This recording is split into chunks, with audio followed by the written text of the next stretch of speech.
Hats off two. দ্বিতীয় প্রশ্ন চলে আসছি, সেটা হচ্ছে খাওয়া দাওয়া। বলা হয় আমাদের মুখই হচ্ছে যত রোগের অনিষ্টের কারণ। এবার আজকে দিন দুনিয়া যেরকম যে ফাস্ট ফুড আমাদের কতটা ক্ষতি করছে, জাঙ্ক ফুড কতটা ক্ষতি করছে, সেটা কি জানো না?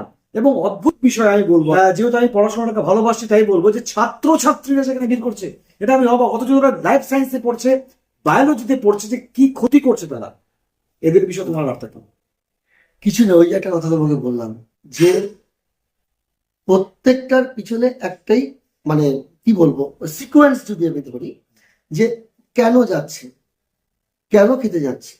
প্রথম কথা হচ্ছে যে সংযম।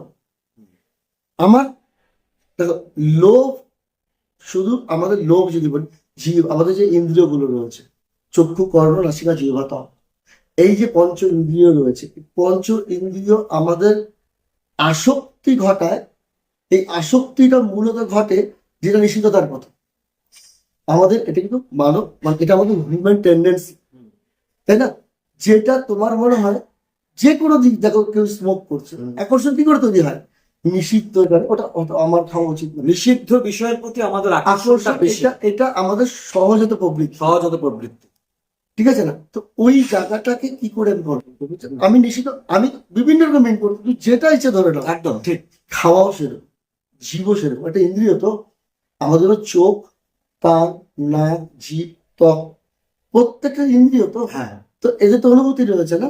তো যখনই কি হয়, যখনই আমার জিভ কিছু পেতে চায়, তখন কি হয়, আমার ব্রেন কি করে, ব্রেন ওই সংকেতটা পাঠায় না যে এটা খেলে আমার শরীরে ওজন বাড়বে না, আমার শরীরে ক্ষতি হবে। আচ্ছা, ঠিক যেইভাবে সিগারেট যায় খায়, ওরা জানে সিগারেট খেলেও হ্যাঁ, ক্ষতি আছে, তারপর সে খাচ্ছে।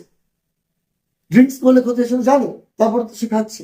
ঠিক একইভাবে যখন সে বাইরের ফাস্ট ফুড, জাঙ্ক ফুড গুলো সে নিচ্ছে, তখন তাকে ব্রেন তাকে সচেতন করে না, আচ্ছা, কারণ হচ্ছে যে ওই যে বললাম, যেটা না সেটার প্রতি আমাদের মন ধাবিত হয়। আচ্ছা, এটা খুব কমন সাইকোলজি। যেরকম তুমি যা ভাবতে চাও না, সেই ভাবনাই তোমার মাথায় বারবার আসে। ঠিক। এটা এটা আমাদের হিউম্যান সাইকোলজি, যে আমি যেটা ভাবতে চাই না, আমি চাই ওটা ভুলে যেতে, কিন্তু বারবার এই ভাবনা আসে। তো আমি কি ভাবি ওটা খাবো না, বারবার যাই, আজকে একটু খাই, আজকে একটু খাই। কন্ট্রোল করার উপায় হচ্ছে একটাই, নিয়মানুবর্তিতা। আর নিয়মানুবর্তিতা আসেই শরীর চর্চাতে, একদম সাধনা না। এমনি সাধনা, এমনি সাধনা না, এমনি তো আসবে না, এমনি আসবে। এমনি আসবে না। তোমার কিছু উদ্দেশ্য লাগবে। যাই করো, আমি কেন খাবো না, কেন খাবো না?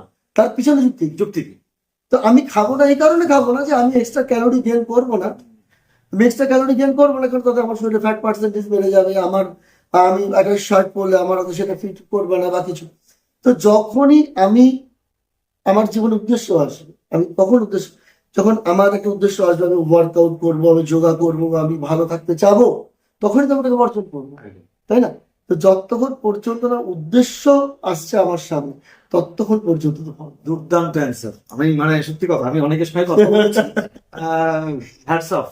এটাও আমি বলবো যে সেই একটা আনসার, বজরং বলি। ওই দেখো, ওটাকে ধ্যান করবেন, আচ্ছা, আচ্ছা। ওটা একদম এবার হচ্ছে আরেকটা ব্যাপার, সেটা হচ্ছে যে আমি সাধারণ মানুষ যারা সোশ্যাল মিডিয়া দেখছি তাদের জন্য বলছি, একটা মোটামুটি ডেইলি রুটিন সকলের জন্য বাবুয়া যদি দেয়, as a master, as a gym master, একজন শরীর তত্ত্ববিদ বলবো আমি, শরীর চর্চাকারী একজন বিশিষ্ট মানুষ, কি দিবে একটা সাধারণ মানুষ?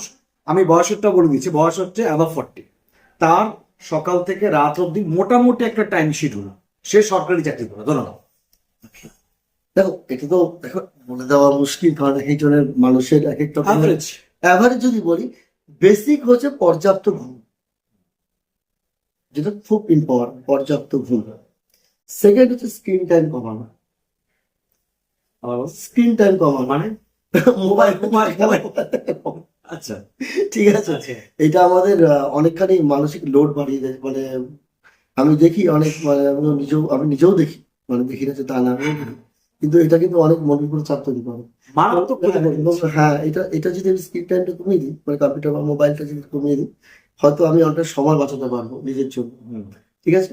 তো ফার্স্ট গেল পর্যাপ্ত ঘুম, পরিমিত আহার, পরিমিত হবে। পরিমিত আহার, জল। জল একটা কত? অ্যাভারেজ মানুষের আমরা বলি আমি তোমার ক্রাইটেরিয়া মেনশন করে দিচ্ছি অ্যাবাভ 40। আবার 40 আমরা যদি বলি যে পার কেজি বডি ওয়েটে 1 লিটার জল বলি আমরা। আচ্ছা তো কারোর বডি ওয়েট 7 কিলো হয় তার 3 লিটার জল, কারোর বডি 70 কেজি হলে 3.5 লিটার, কারোর 80 কেজি হলে 4 লিটার। পার ডে খেতে হবে। হ্যাঁ, পার ডে এই কতটুকু জল তাকে ইনটেক করতে হবে। ঠিক আছে, অবশ্যই বসে জল খেতে হবে, দাঁড়িয়ে জল খাবে। আচ্ছা জলটা ছোট ছোট ছিল, একবার ঢকঢক করে বোতলে গেলাম তা না, বসে ছোট ছোট ছোট ছোট সিপে জল। আমি যেরকম খাই আমি তোমাকে বলছি আমি বেশি পরিমাণে একবারে খাই। না, একবার বেশি পরিমাণে খাবার আচ্ছা। খাওয়াটা খারাপ। আচ্ছা জল ওরকম দরকার নেই।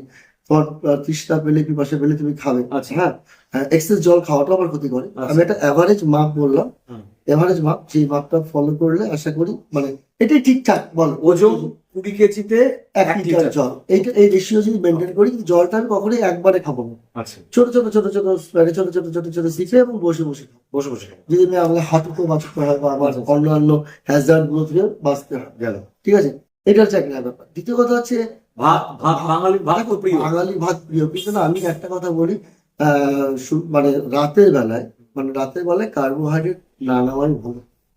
কার্বসটাকে রাতের বেলায় রেস্ট্রিক্ট করা ভালো, এনি কাইন্ড অফ কার্বস, ভাত হোক, রুটি হোক, রুটি বা হোক। কিছু হোক।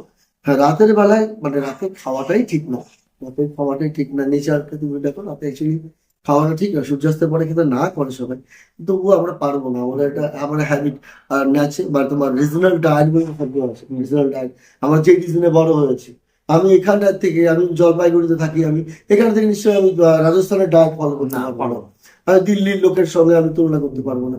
যেটা কি আমি বড় হয়েছি, জলপাইগুড়ি ডায়েট একজন বাঙালি মানুষ সে তুমি সেই একদম একদম সেখানে আমি খালি বললো কি, মানে রাতের বেলায় সারাদিন ভাত নর্মাল খাবার ঠিক আছে, ব্রেকফাস্টটা হেভি করবে,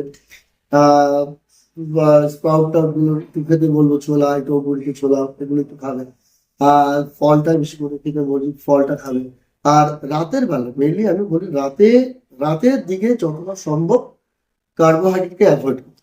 ভাত রুটি অ্যাভয়েড ভাত রুটি আর অন্য কিছু, যেমন বয়েল ভেজ হতে পারে, আচ্ছা ডালের মধ্যে সব সবজি দিয়ে খেতে পারে। আচ্ছা হ্যাঁ, বা আমি রাতের বেলায় যদি আমি ওর মধ্যে একটু সোয়া চান, রোজ না, সপ্তাহে 2 দিন সোয়া চান দিয়ে দিই, বা একটু পনির একটু কিছু করলাম। যারা চিকেন না, তারা হয়তো চিকেন ব্রেস্ট বা চিকেন স্টু নিতে পারে। ওভারঅল সবজি এবং সাথে প্রোটিনের খানিকটা কোয়ান্টিটি নিয়ে যদি নেয়, এবং রাতের বেলা যদি কার্বসটাকে বন্ধ করে, অনেক বেটার থাকতে পারে। এবং রাতে ঘুমাবার অ্যাটলিস্ট 3 ঘন্টা আগে যেন তার ডিনারটা শেষ করে। আচ্ছা ঘুমাবার 3 ঘন্টা আগে। এবার ঘুমানোর টাইম, জলপাইগুড়ি 40 বছর বয়স, বাঙালি, সব থেকে ভালো 10টার মধ্যে শুয়ে পড়া। 10টার বসে 10টার মধ্যে শুয়ে পড়লে তোমাকে 7টা 7:30টার মধ্যে ডিনার শেষ করতে হবে, এবং সাথে মোবাইলটা অফ করে করতে হবে। আচ্ছা 10টা ঘুমোলে পরে মোটামুটি 5টা 6টার মধ্যে উঠে পড়তে পারবে। 6টার মধ্যে ওটার মধ্যে একদম better হয়। একদম বেটার হয়। আর সকালবেলা এক্সারসাইজ করা এটা বুঝি না, এক একজন এক্সপার্ট এক এক রকম ভাবে, আমরা ইউটিউব দেখি, বিভিন্ন জায়গায় দেখি, ডাইভার্ট হয়ে যায়। আমরা যারা নর্মাল বাঙালি, আমরা তো ইউটিউব দেখে অনেক কিছু শিখি। কেউ বলছে সকালবেলা এক্সারসাইজ করবেন না, খালি পেটে এক্সারসাইজ করা ঠিক না। কেউ বলছে সন্ধ্যাবেলা এক্সারসাইজ করা, মানে করবোটা কখন? না,